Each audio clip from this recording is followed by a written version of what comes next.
Hi everyone, how are you all? I hope that you people are fine and doing great. इस video में मैं तुम लोगों को सिलेबस और कुछ इंपॉर्टेंट डेट्स के बारे में बताऊंगी जो कि ज़रूरी है अभी बताना, क्योंकि थोड़े बहुत चेंजेस हर साल होते हैं। और मेरा थोड़ा सा स्वेलिंग तुम्हें दिख भी रहा होगा क्योंकि अभी अभी मैंने अपना मोलार एक निकलवाया है, तो वो स्वेलिंग अब तक गया नहीं है। बट फिर मुझे टाइम नहीं मिलेगा, मेरा कल से लैब शुरू हो जाएगा। So that's why I just wanted to tell you all regarding the syllabus and the important dates. So let's move on to the video.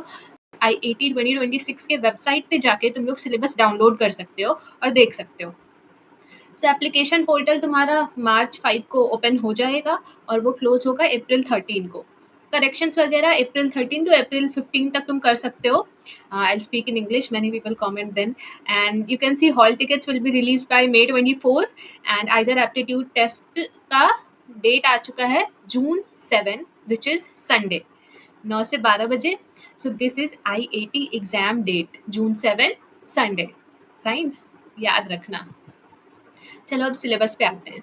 So in biology you can see NCERT का ही maximum rationalise syllabus होता है। जो भी NCERT का updated syllabus होता है ना, वही आईएटी में भी पूछते हैं, कुछ ज़्यादा एनसीईआरटी से नहीं पूछते हैं।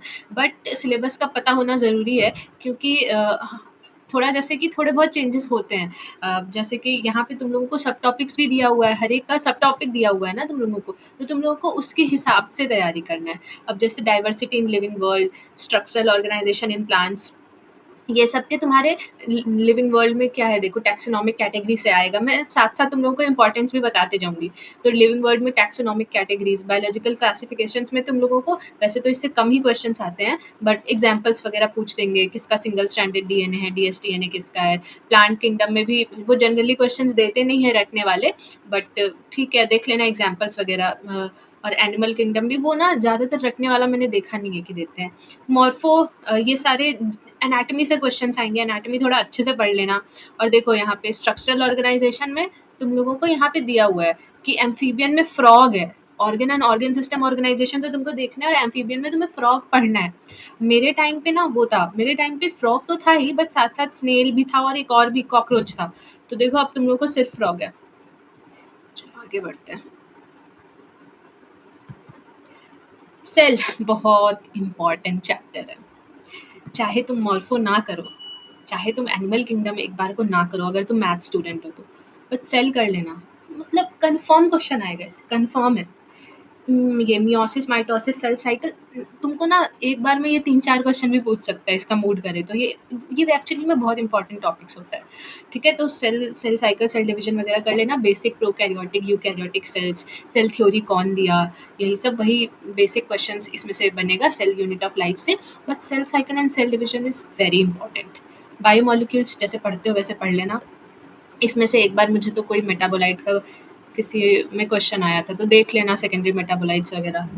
अब प्लांट फिजियो जो बिल्कुल पसंद नहीं है, बट इससे बहुत क्वेश्चंस आते हैं। तो इसमें तुम्हारा जो पाथवे वगैरह है ये सब कर लेना। फोटोसिंथेसिस पे, इलेक्ट्रॉन ट्रांसपोर्ट चेन, ये सब बहुत क्वेश्चंस आते हैं। रेस्पिरेशन अगर तुम मान लो आइजर ज्वाइन कर लेते हो तो भी तुम्हें ये पढ़ना पड़ेगा। यहाँ पे आने के बाद मतलब मैं क्रेब साइकिल पढ़ के भूल जाती हूँ, फिर मुझे क्रेब साइकिल पढ़ना पड़ जाता है। ये बैलेंस शीट वगैरह ये सब ना तुम्हें कॉलेज में भी पढ़ना पड़ेगा, बस इसके साथ और आ जाएगा और डिटेल में आ जाएगा और ज़्यादा टॉपिक्स आ जाएंगे, बट ये जाएगा नहीं। तो ये बहुत ही इंपॉर्टेंट चैप्टर है, respiration, photosynthesis, plant growth and development. इसमें हार्मोन्स के बारे में देख लेना, ये लोगों को पसंद है। फिर ह्यूमन फिजियो, नीट वाले हो गए तो पसंद ही होगा तुम्हें पूरा चैप्टर ये तो इसमें जो है इसमें मैं बता देती हूँ। हाँ, इसमें इससे क्वेश्चन आएगा, क्या वो टाइडल वॉल्यूम वगैरह जो होता है उस पे आ जाएगा। फिर तुम्हारा डबल सर्कुलेशन अच्छे से कर लेना, डिसऑर्डर्स देख लेना, और इसमें काउंटर करंट मैकेनिज्म देख लेना है एक्सक्रीटरी प्रोडक्ट्स एंड एलिमिनेशन में। और डिसऑर्डर्स तो सबके देख लेना। फिर लोकोमोशन एंड मूवमेंट, ये अच्छे से पढ़ लेना, लोकोमोशन एंड मूवमेंट। फिर न्यूरल कंट्रोल एंड कोऑर्डिनेशन, ये सब जो है बहुत इंपॉर्टेंट है। इसमें मैं कुछ इंपॉर्टेंट बता नहीं सकती हूँ क्योंकि पूरा ह्यूमन फिजियो बहुत इंपॉर्टेंट है।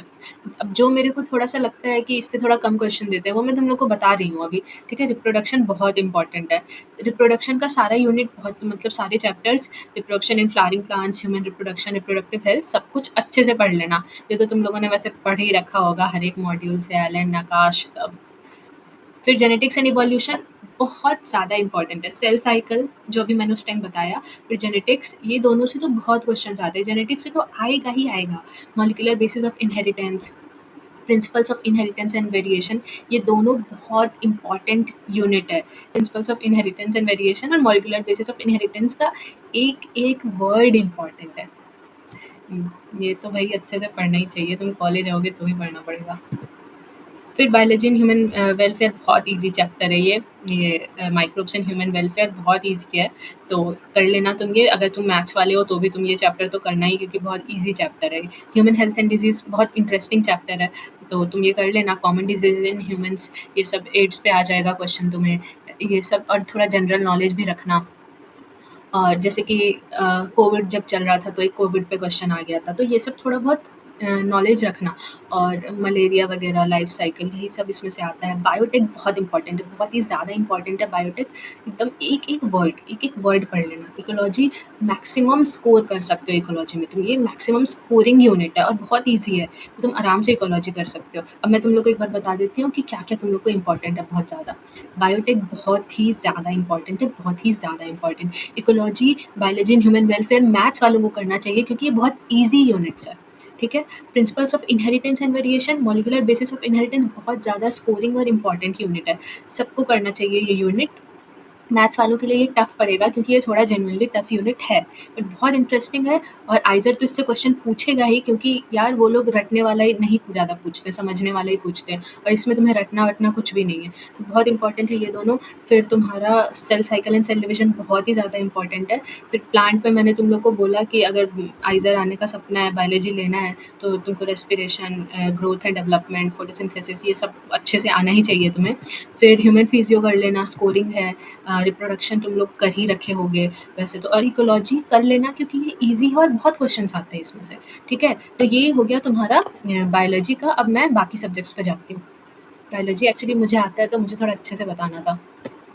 मैं सोच रही हूँ कि एक बार तुम लोग को पहले ये बता देती हूँ, रुको, कहाँ गया फीस। तो एप्लीकेशन, वैसे जब तुम लोग का फॉर्म आएगा तो मैं बता ही दूंगी वापस से, बट एप्लीकेशन फ़ीस जो है 2000 है for general, EWS, OBC and OBC NCL. 1000 है for Kashmiri migrants, SC ST category, PWD. और फॉरेन नेशनल कैटेगरी के लिए 12,000 है, और ये फ़ी नॉन रिफंडेबल है। एसएएफ होता है सीट एक्सेप्टेंस फ़ी। तुम्हें जब ऑफर लेटर आएगा, अगर तुम्हें आइज़र मिलेगा, तो ये सीट एक्सेप्टेंस फ़ी तुम्हें ऑन द स्पॉट भरना पड़ेगा, आई थिंक 2 दिन 3 दिन के अंदर।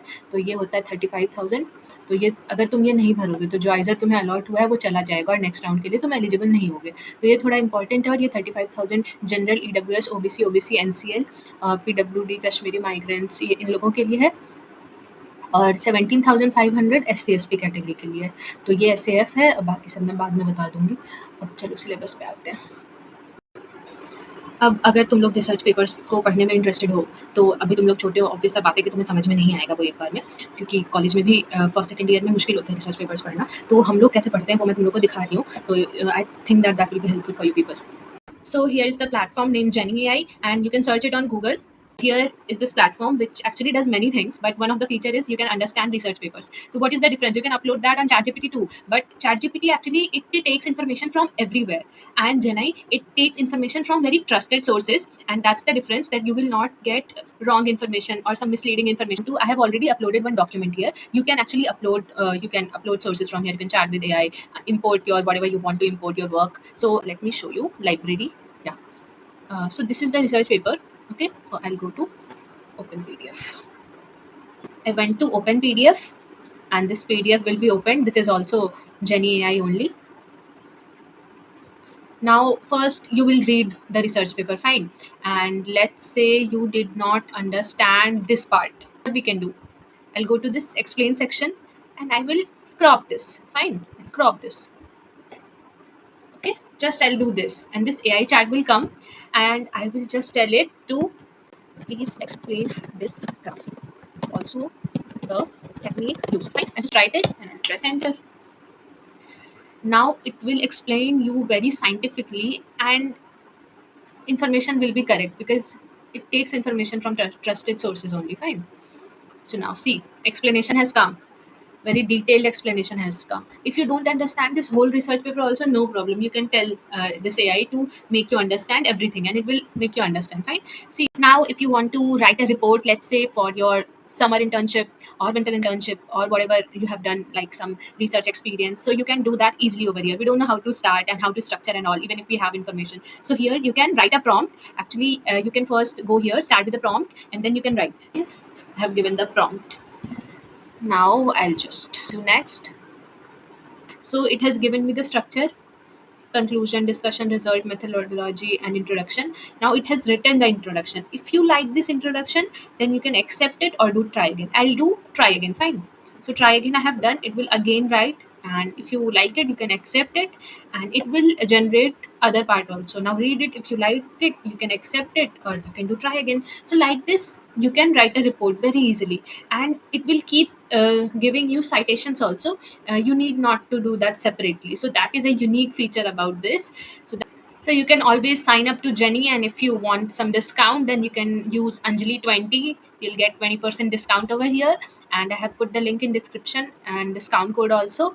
So yeah, you can go and try. Now let's move on to syllabus. That you can see the syllabus of chemistry, basic concepts of chemistry, structure of atom. It is all NCRT based. So yeah, you can go through it once. I actually don't remember about chemistry much. It has been 5 years, or else I would have given you the importance of chemistry too. I'll have to work on this for chemistry and physics, and then I can give you importance for that. Maths, here DD is blank. I have no idea regarding maths.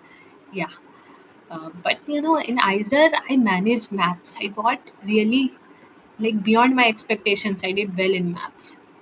So this is about maths, and then physics. You'll be surprised maybe. I got more marks in physics than chemistry in both IAT and in NEET. Actually, for IAT, I did not match much that what I did not. I just matched biology. But in NEET also, I scored more in physics, like significantly more in physics. So, like we people are scared of physics, but it's not that scary. If you understand, you can do it. You'll not maybe you people can find this motion in plane, laws of motion hard, but this kinematics was my favorite unit. I really loved studying physics, some chapters of physics. Yeah, not everything. At my time, there were, I think, 2 3 questions from magnetism only, this magnetism chapter. So this is about physics. If you want importance of chemistry and physics and also maths, I'll tell my friend to give importance of maths, then I can do that in next video. Yeah, I'll also put the PDF in description and the link also, so you people can go and download and study accordingly. You can get a printout. Actually, if you study your NCRT wholeheartedly, then you need not to see all these things. That's it. Thank you and have a nice day.